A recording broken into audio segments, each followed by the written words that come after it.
Hello friends, welcome to this session. ये session है of our Parakram series, जहाँ पर हम चारों जो कंपोनेंट्स है जेआईबी एग्जाम के, उनके इम्पोर्टेंट टॉपिक्स को डिस्कस करते हैं थ्रू एमसीक्यूज। जी हाँ, ठीक है। हमारे एग्जाम के लिए, जेआईबी एग्जाम के लिए एमसीक्यूज का प्रैक्टिस बहुत ज़्यादा ज़रूरी है। तो पहले हम एमसीक्यूज देख रहे हैं and you have to solve this MCQs. Let's से आप कितने एमसीक्यूज को सॉल्व कर पा रहे हैं। एंड आज का जो हमारा डिस्कशन का टॉपिक है, चैप्टर है, वो Indian economy and Indian financial system, I and IFS, module A, chapter 3, economic planning in India. So let us solve the MCQs. और वो एमसीक्यूज का जो एक्सप्लेनेशन है, उसके थ्रू काफ़ी बढ़िया तरीके से आप अपने कॉन्सेप्ट्स को जो है समझ सकते हैं। तो this is the first MCQ. ये मई 2023 में पूछा हुआ क्वेश्चन है। सो लेट्स सी कौन इस एमसीक्यू का सही जवाब देता है।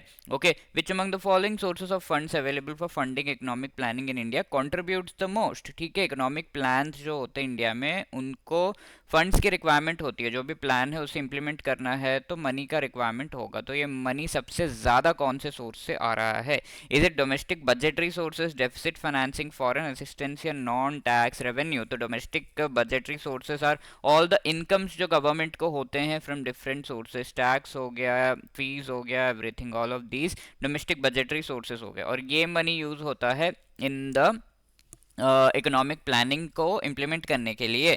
या और दूसरा क्या है? Deficit financing. अगर हमें रिक्वायरमेंट है 10,000 रुपीज़ की, एज अ गवर्नमेंट को रिक्वायरमेंट है 10,000 रुपीज़ की खर्च करने के लिए, एक्सपेंडिचर के लिए, तो इसमें से अगर गवर्नमेंट का इनकम ओनली 5,000 है, तो बाकी जो पैसा है जो रिक्वायर्ड है फॉर एक्सपेंडिचर, ये जो बाकी पैसा है, that will be coming from the government, that will be coming from borrowing by the government. ठीक है, तो इसे हम डेफिसिट फाइनेंसिंग कहते हैं। डेफिसिट यानी कि जो कमी है 5,000 की, उसको फाइनेंस करना पड़ेगा।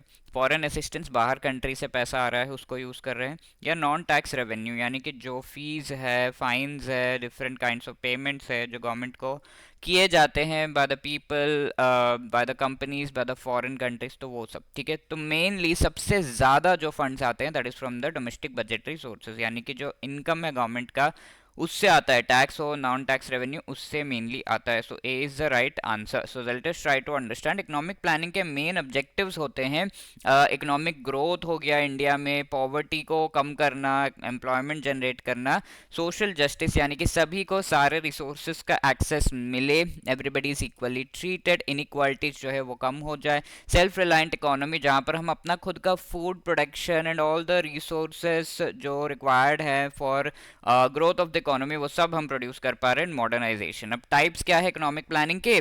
टेरिटोरियल, यानी कि एक रीजन से रिलेटेड या नेशनल प्लानिंग की जा सकती है। फेडरल, स्टेट, लोकल, यानी कि एक पूरा कंट्री, स्टेट या लोकल एरिया से रिलेटेड, सिटी से रिलेटेड प्लानिंग की जा सकती है। सेंट्रलाइज्ड, जहां पर टॉप जो सेंटर है गवर्नमेंट ऑफ इंडिया है, that is known as the centre. ठीक है, वहां से प्लान्स जो है बनाए जा रहे हैं, उन्होंने इंप्लीमेंट किया जा रहा है by the states and then cities, that is centralised.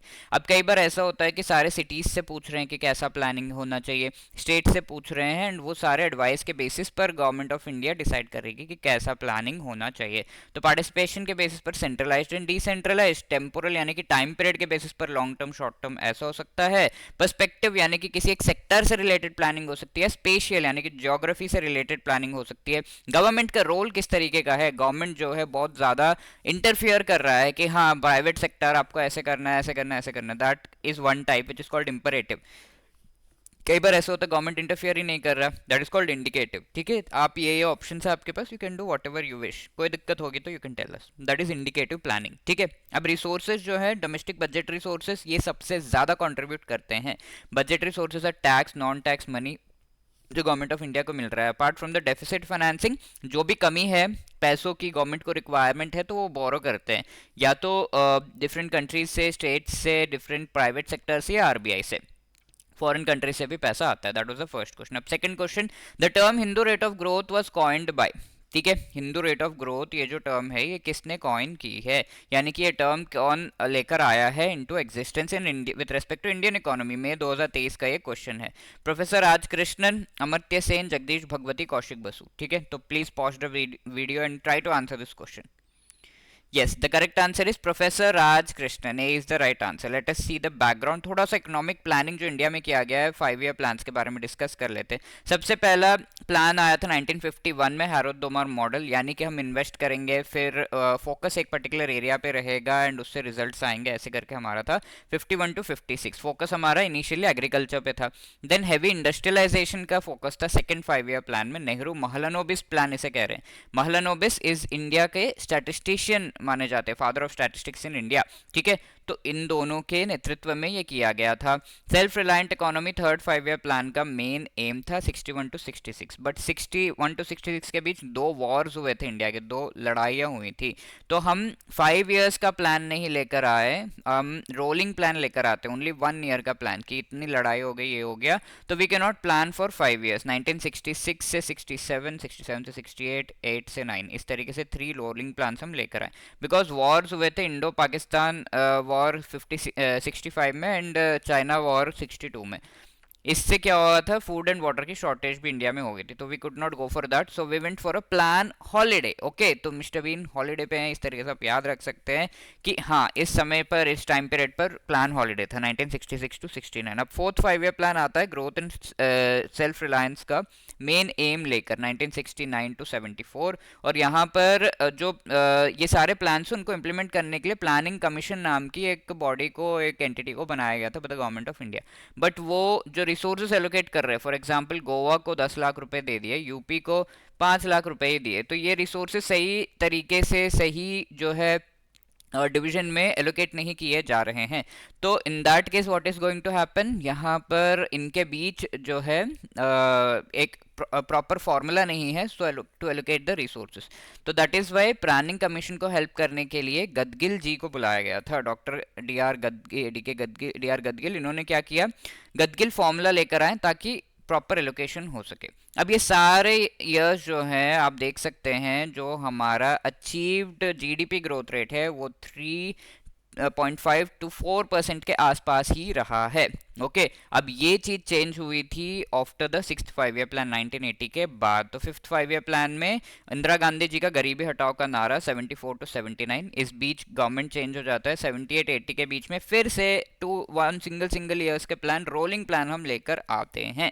Okay, 1980 to 85 sixth 5 year plan, और उसके बाद धीरे धीरे हम 4% से ऊपर 5% ऐसे जाने लगते हैं. तो 1980 तक इंडिया का जो ग्रोथ रेट का हाल था वो ऐसा था कि वो इंडिया को कैरेक्टरिस्टिकली डिफाइन कर रहा था. तो that is why it was known as the Hindu rate of growth, और ये टर्म दिया गया था बाय प्रोफेसर राज कृष्णन. ठीक है, समझ में आया. सेवंथ 5 ईयर प्लान में 85 to 90 food work productivity related, and 1990 में फिर से इंडिया में क्राइसिस आ गई थी. We know, balance of payment का क्राइसिस, हमारे पास डॉलर्स बहुत कम थे, तो हम फिर से रोलिंग प्लान, सिंगल ईयर के प्लान लेकर आते हैं 1990, 91 एंड 91-92 के बीच.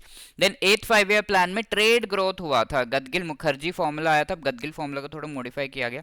नाइन्थ 5 ईयर प्लान में सोशल जस्टिस, जहां पर better quality of life, basic services सभी को मिले, ये चीज से रिलेटेड डिसीजंस लिए गए, ड्रिंकिंग वाटर, प्राइमरी हेल्थ वगैरह.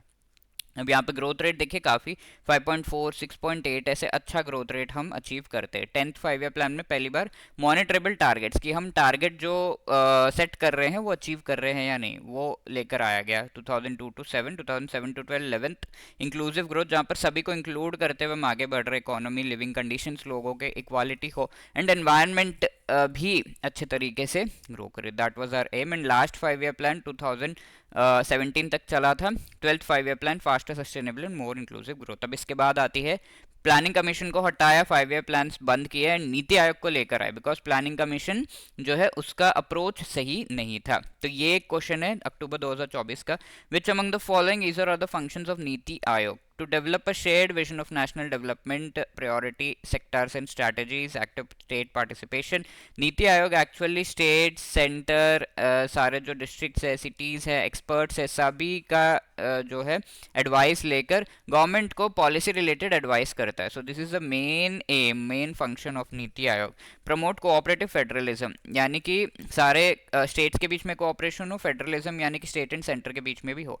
To create procedures for developing viable viable plans at the village level, ठीक है, प्रॉपर प्लान्स जो है विलेज लेवल पर लेकर आए, ग्रेजुअली हायर लेवल्स पर वो लेकर जाएं, ठीक है। तो यहाँ पर अप्रोच क्या है, सेंटर डिसाइड नहीं कर रहा है, सारे विलेजेस डिसाइड कर रहे हैं, फिर वो स्टेट्स डिस्ट्रिक्ट तक जाता है, स्टेट्स फिर डिसाइड करते हैं, स्टेट्स की प्लानिंग सारी जाती है to the top level to ensure that national security considerations are included into economic strategy। security related economy जो है security को ध्यान में रखते हुए, इंडिया की security, इंडिया के people की security को ध्यान में रखते हुए आगे हम बढ़े, to give special attention to those segments of our society who may be at danger of not benefiting। तो marginalized communities, women, SC ST, इन सभी को support किया जाए। तो obviously ये सारे aims है, that is why 1 2 3 4 and 5 D will be the right answer। okay, NITI Aayog एक vibrant organization है, इसको design policy and program frameworks को डिजाइन करने के लिए, मॉनिटर इवैल्यूएट करने के लिए, for example SDG India index जो है, इसमें सारे कंट्रीज,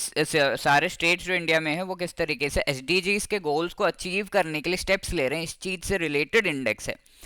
स्टेट्स के बीच में एक कंपटीशन लेकर आता है। Think tank and knowledge and innovation hub है, जहाँ पर पीपल, जो बच्चे हैं, यूथ है, उनको भी आगे बढ़ावा दिया जा रहा है कि और ज़्यादा से ज़्यादा इनोवेट करे, अच्छे आइडियाज़ लेकर आए नेशन के डेवलपमेंट के लिए। एंड फॉस्टर कोऑपरेटिव फेडरलिज्म, जहाँ पर सारे स्टेट्स कोऑपरेट करें एंड सेंटर के साथ भी कोऑपरेशन रहे।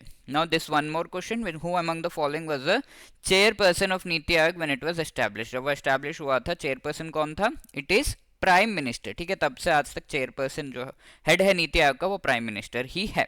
अक्टूबर का ये क्वेश्चन है, right, B is the right answer. तो ऑब्जेक्टिव्स क्या है नीति आयोग के? Cooperative federalism, village level planning, special attention special sections के लिए, नेशनल सिक्योरिटी कंसर्न्स को ध्यान में रखते हुए इकोनॉमिक प्लानिंग, इम्प्रूवमेंट्स करे, थिंक टैंक, यानी कि डिफरेंट जो नीति आयोग खुद ही एक थिंक टैंक है। थिंक टैंक मतलब यहाँ पे एक्सपर्ट्स बैठते हैं और वो सोच समझ कर एडवाइस करते हैं टू द गवर्नमेंट कि क्या आगे स्टेप्स लेना चाहिए।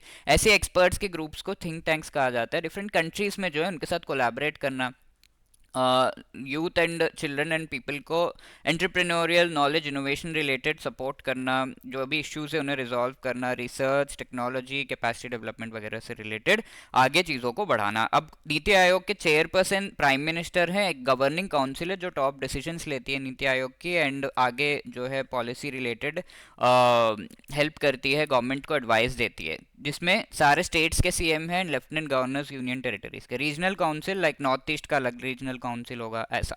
Full time members and part time members 2 हैं, गवर्नमेंट ऑफ इंडिया के द्वारा नॉमिनेट किए जाएंगे। 4 council of ministers, like most important ministers जो प्राइम मिनिस्टर के साथ है, डिफेंस मिनिस्टर, होम मिनिस्टर, उनमें से 4 को प्राइम मिनिस्टर यहाँ पे बुलाएंगे। स्पेशल इन्वाइटीज सीईओ है यहाँ पर, आईएएस लेवल का सेक्रेटेरिएट भी इसका ऑफिस है। तो these are the things with respect to third chapter. I hope you have like the session. And इसके साथ अगर आप जेआईबी एग्जाम सिंगल अटेम्प्ट में क्लियर करना चाहते हैं तो we have come up with the master course, जिसमें चारों कंपोनेंट से रिलेटेड आपको प्रोवाइड किए जा रहे हैं कॉन्सेप्ट क्लासेस, शॉर्ट क्लासेस हैं जिन्हें प्रोवाइड किया जा रहा है 15-15 मिनट्स का। आराम से आप अपने ब्रेक या फिर कम्यूट टाइम को यूटिलाइज करके इन क्लासेस को देखते हुए सिलेबस को कंप्लीट कर सकते हैं। ईच एंड एवरी चैप्टर का शॉर्ट नोट्स एंड जो एमसीक्यूज है वो प्रोवाइड किए जा रहे हैं यहाँ पर, ठीक है। तो ईच एंड एवरी चैप्टर के MCQs and full length mock test भी हैं एंड एग्जाम से पहले लाइव क्लासेस भी आपको प्रोवाइड किए जा रहे हैं, so that you can watch these classes and important topics का रिविजन आपका हो जाए। साथ के साथ 75% का डिस्काउंट भी आपको मिल रहा है JIB 75 कोड यूज करके। Okay, so the link is given in the description and हमारे लाइव क्रैश कोर्स भी अभी अवेलेबल है, so you can go for that also. Okay, so wishing you all the best for your preparation and if you have any queries इस number पर ज़रूर call करिएगा and you can let us know on hello@edutap.co.in via mail also. All the best, thank you.